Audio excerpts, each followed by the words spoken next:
Et nous avons maintenant commencé la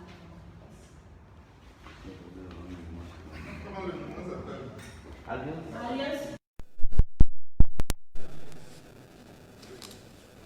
Ça passe pas.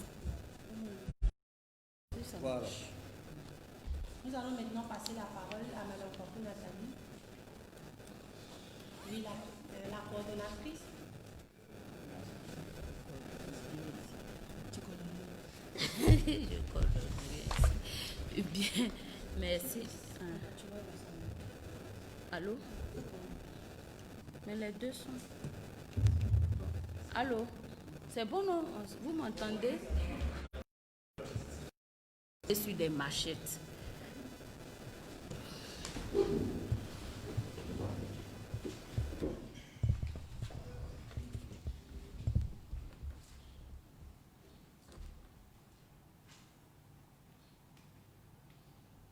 Merci. Ces jeunes sont morts parce qu'ils ont voulu exprimer la liberté. Ils ont voulu exprimer, s'emparer. Nous sommes rage de colère lorsque cette horreur, cette barbarie, nous avions fait, oui, nous avons fait tout ce qui était en notre possibilité pour anticiper, prévenir, interpeller. Malheureusement, oui, malheureusement, les oreilles des dirigeants ivoiriens, des institutions nationales et internationales sont restées fermées. Les violences inouïes, nées de l'annonce d'une troisième candidature du président Alassane Ouattara, alors que l'article 55 de la Constitution ivoirienne stipule sans équivoque la limitation du mandat présidentiel à 2. Dis-je, ces violences inouïes ont causé d'énormes traumatismes aux populations, aux survivantes, aux parents des personnes assassinées et aux victimes. Le bilan de la frénésie collective à un troisième mandat et à l'opposition à celui-ci est lourd et dépasse notre entendement. Plus de la moitié des régions de notre pays, il faut éteindre, s'il te plaît. Excusez-moi. Plus de la moitié des régions de notre pays est sinistrée, meurtrie, oubliée. Des dizaines et des dizaines de morts de la façon la plus atroce.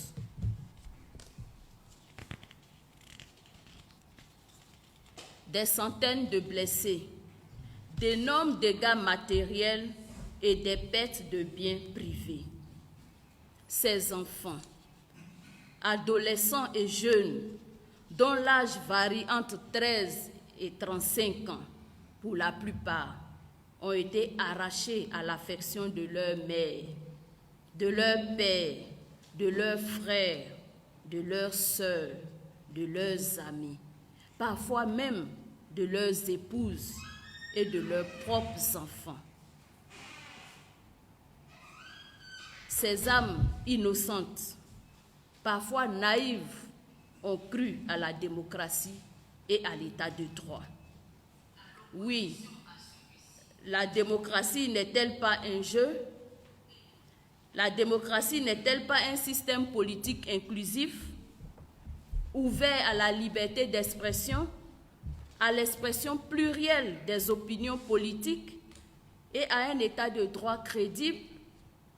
Alors, d'où vient-il que des citoyens qui expriment leur opinion contre un troisième mandat puissent être attaqués par des individus organisés, agissant en groupe coordonné et ôter ainsi la vie à ces jeunes? Pourquoi l'État n'a-t-il pas utilisé les moyens conventionnels pour encadrer, protéger les manifestants? Pourquoi, jusqu'à ce jour, les individus dont les images ont circulé et continuent de circuler dans des vidéos ne sont-ils pas recherchés? Pourquoi n'avons-nous pas connaissance qu'une information judiciaire ait été ouverte pour rechercher et chercher à comprendre toutes ces violences et les actes de barbarie. Chercher à situer les responsabilités et à poursuivre les auteurs et les commanditaires. Devons-nous comprendre par ce silence que l'État et surtout toute la chaîne judiciaire, nous, citoyens ivoiriens, nous, populations, vivant sur ce territoire, devons-nous donc comprendre que nous sommes livrés à nous-mêmes?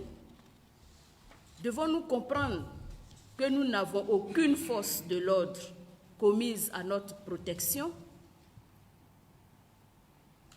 Comme la Bible le stipule, à qui irions-nous?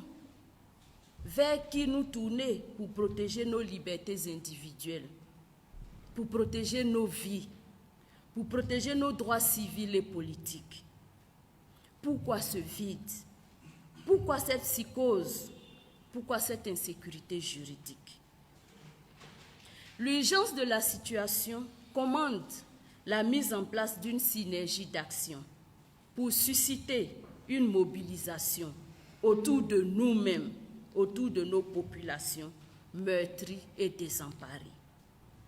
C'est pourquoi nous, organisations de la société civile ivoirienne, plateformes, associations, avons décidé de mettre en place notre plateforme dénommée l'Alliance citoyenne, parce que nous sommes désireuses d'œuvrer au respect des droits de l'homme, des libertés publiques, des droits civils et politiques de tous les citoyens ivoiriens. Nous sommes guidés par notre mission commune de renforcer la cohésion sociale, la solidarité, la réconciliation à l'échelle nationale. Nous voulons réaffirmer ainsi notre volonté de consolider la démocratie et l'état de droit. Notre alliance est composée d'une vingtaine d'organisations qui sont établies en Côte d'Ivoire, mais aussi à l'étranger. Vous comprendrez pourquoi toutes les organisations ne sont pas ici. Vous comprendrez, parce qu'on ne peut pas. Dans le contexte actuel, nous sommes obligés de nous protéger nous-mêmes. Et aujourd'hui, nos libertés de conscience sont embrigadées. Les gens ont peur et nous sommes obligés de travailler à nous protéger et à ne pas jouer toute notre carte. Sinon, tout le monde devrait être là. Mais nous avons décidé d'être 4 comme ça. Si demain on vient prendre une personne, d'autres pourront agir ainsi. Donc notre alliance a pour objectif, entre autres, d'apporter réconfort et compassion aux populations impactées par les violences et les actes de barbarie, d'apporter un appui à ces communautés et de les aider à remonter la pente, à reprendre une vie normale et à veiller au respect de leurs droits, et ensuite à travailler au respect des droits et libertés des populations, en particulier les jeunes et les femmes. Veiller plus particulièrement au respect du droit de manifestation et à l'expression d'opinions diverses sur toute question. Plaider auprès des décideurs pour le respect des droits de l'homme en toutes circonstances et pour toutes les composantes de la population ivoirienne. Contribuer à l'apaisement de l'environnement pour construire la paix dans nos communautés. Nous voudrions donc saisir cette occasion pour attirer l'attention des acteurs politiques et des cadres de nos régions respectives sur 2 racines inviolables, régulatrices de la cohésion sociale et du vivre ensemble. La première racine, le caractère sacré de la vie, surtout celle des jeunes, ces jeunes qui représentent notre avenir, notre futur, la pérennité de nos communautés, et des femmes qui sont nos piliers, qui sont les chevilles ouvrières de nos familles et qui sont le ferment de nos communautés. La deuxième racine, c'est le respect de l'ordre social établi dans nos communautés.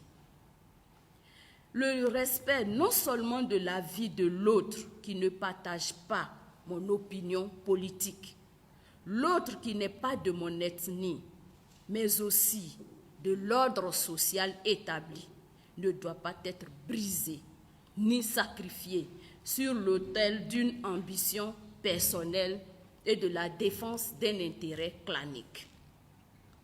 Nous lançons donc un appel solennel à toutes les organisations de la société civile désireuses de contribuer au soulagement de nos populations meurtries de nous rejoindre. Nous avons besoin de conjuguer nos efforts pour apaiser l'environnement et permettre à nos populations de reprendre le cours normal de leur vie. La noblesse de notre dynamique nouvelle exige donc notre solidarité envers toutes ces personnes meurtries. À cet effet, l'Alliance citoyenne a décidé de démarrer ses activités par le déploiement d'une mission d'une vingtaine de ses membres pour aller au contact des populations fortement impactées et traumatisées par les violences. Ces missions seront déployées dans les 15 régions qui ont été fortement impactées. Par conséquent, l'Alliance citoyenne invite toutes les personnes de bonne volonté de bien vouloir la région dans cet élan afin de relever ce défi pour une Côte d'Ivoire plus solidaire et plus forte. Si nous voulons toutes et tous d'une Côte d'Ivoire véritablement démocratique, soucieuse du caractère sacré de la vie, respectueuse des libertés de ses citoyens, des droits humains, alors agissons ensemble pour obtenir ce changement. Si nous croyons en la beauté de notre aspiration profonde de voir germer un véritable état de droit où règne l'égalité des chances, alors mutualisons nos compétences et nos énergies dans l'action aux côtés des populations. Car, comme le disait Coluche, les portes de l'avenir sont ouvertes à ceux qui savent les pousser. Je vous remercie.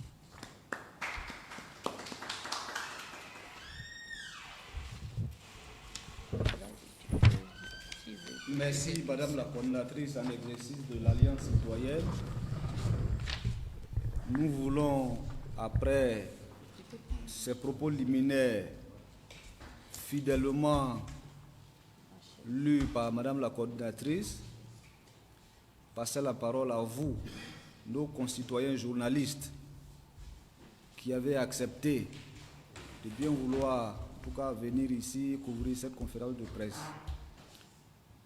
Vous avez maintenant là la possibilité de poser toutes vos questions. Certainement, certains experts nécessitent que des éclaircies soient apportées. Alors, nous vous passons le micro pour vos différentes questions. Nom et prénom, organe de presse et questions. Merci beaucoup. Laissez lever. Nom, prénom, organe de presse. Et questions. C'est bon, ça a été suffisamment clair ou bon? Normalement, vous avez pratiquement tout dit. D'accord. Voilà. Donc, une conférence de presse sur toutes les questions. Et là, ça aussi tellement bien dit comme ça. Bon, certaines questions peuvent paraître un peu surprises. Mais pas. Je pense que c'est bon. Moi, je pense que c'est bon. C'est une question.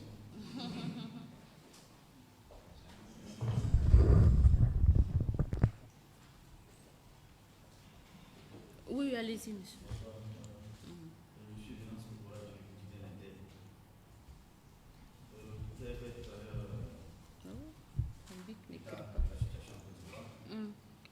J'aimerais savoir sur quelle base vous faites ce cas de la situation. Est-ce qu'il y a un rapport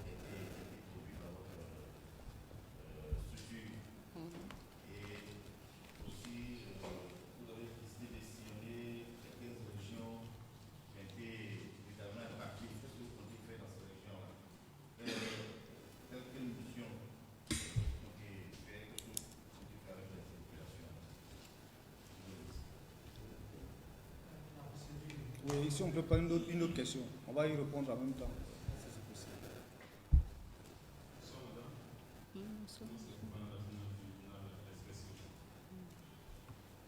À vous entendre parler, vous accablez déjà le pouvoir. En tout cas, puisque vous dites ça va contre le pouvoir, est-ce que votre organisation citoyenne n'est pas déjà mornée? Parce que d'autres citoyens ne se retrouvent pas dans ce que vous dites. Est-ce que vous n'êtes pas déjà particulier par le ressenti?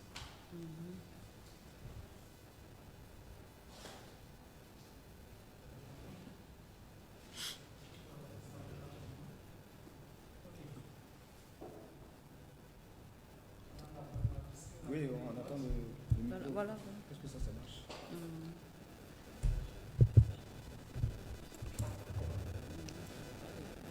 Bien sûr. Voilà, bien. Donc, le rapport de situation.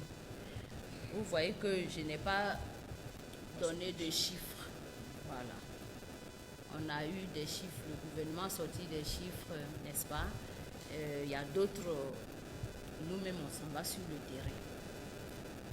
Quand on va revenir, on aura des vraies données. Ça, c'est un.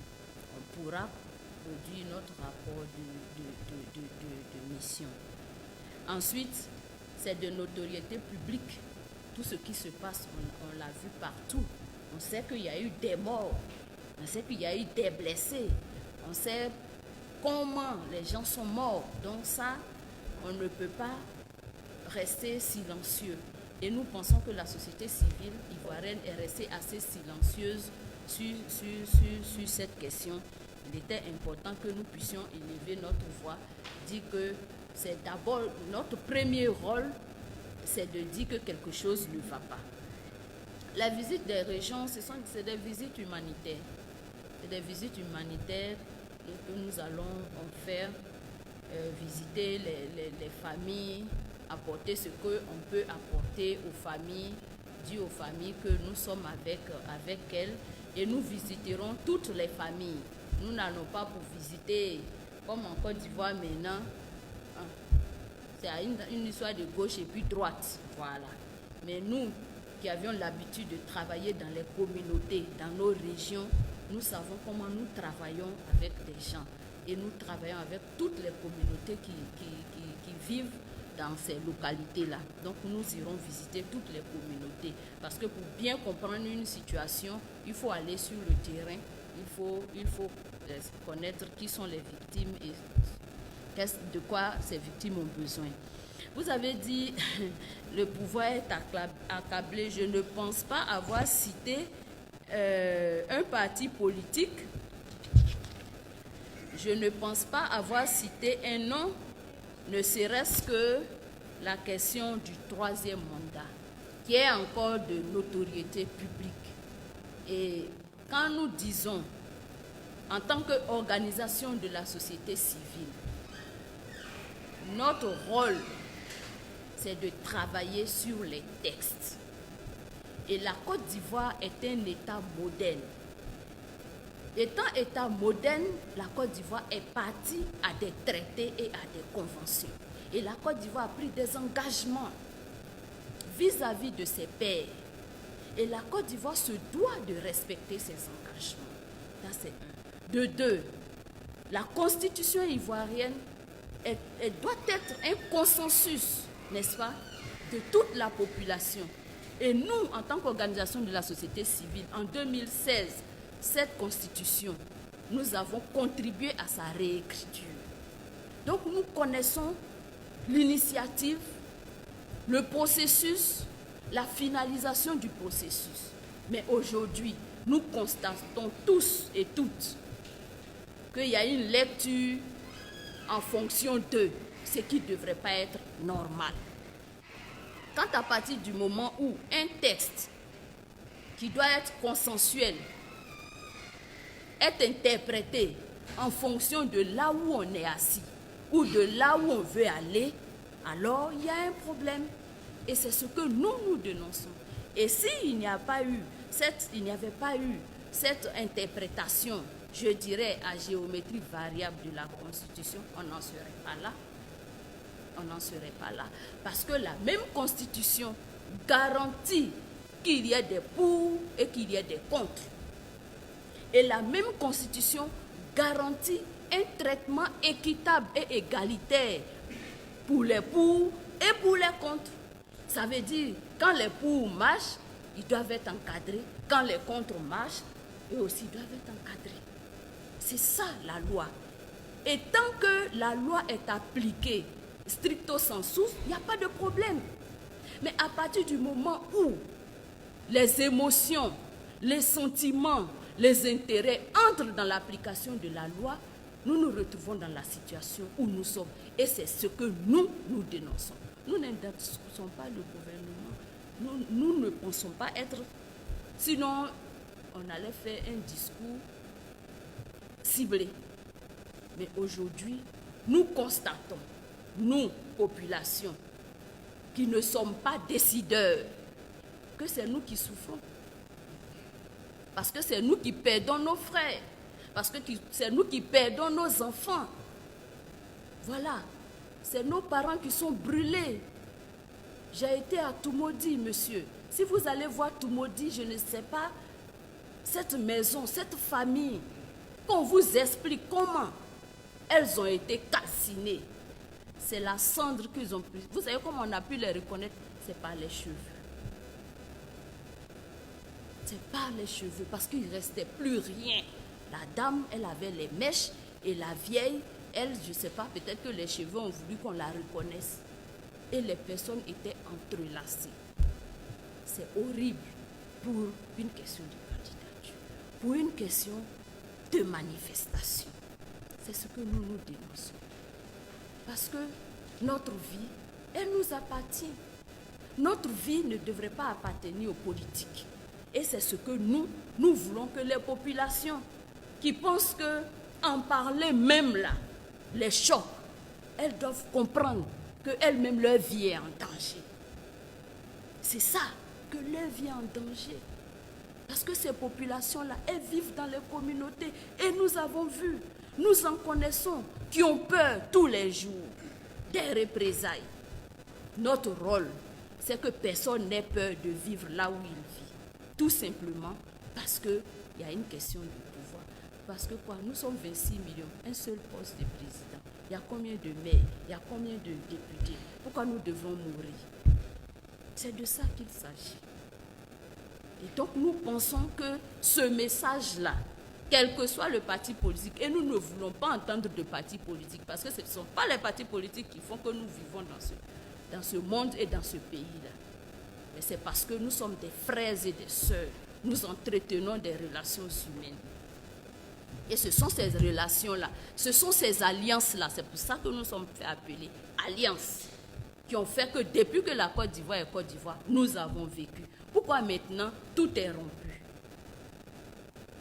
Encore que ces populations ne comprennent rien à la politique. Donc c'est vraiment ça. Nous pensons que notre pente là n'est pas glissante. Si les gens vont au-delà,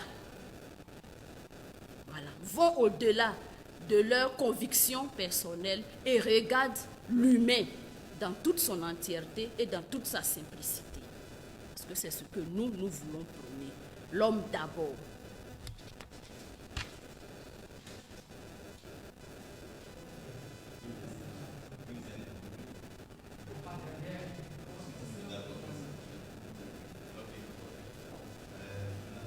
Je voudrais, à votre aide de sécurité civile, alors certainement que vous avez fait un diagnostic un peu exhaustif de la situation que vous avez décrite tout à l'heure.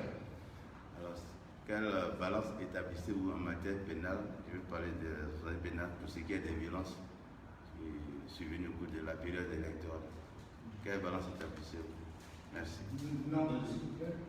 Marcel Designo du journal La Ligne Audace 24. Audace 24. Oui, Audace 24. Non, c'est pas une question, mais le dialogue politique est bloqué actuellement sur le projet de société civile. Est-ce que vous proposez que vous quitte? Est-ce que vous dites que ce dialogue politique est bloqué?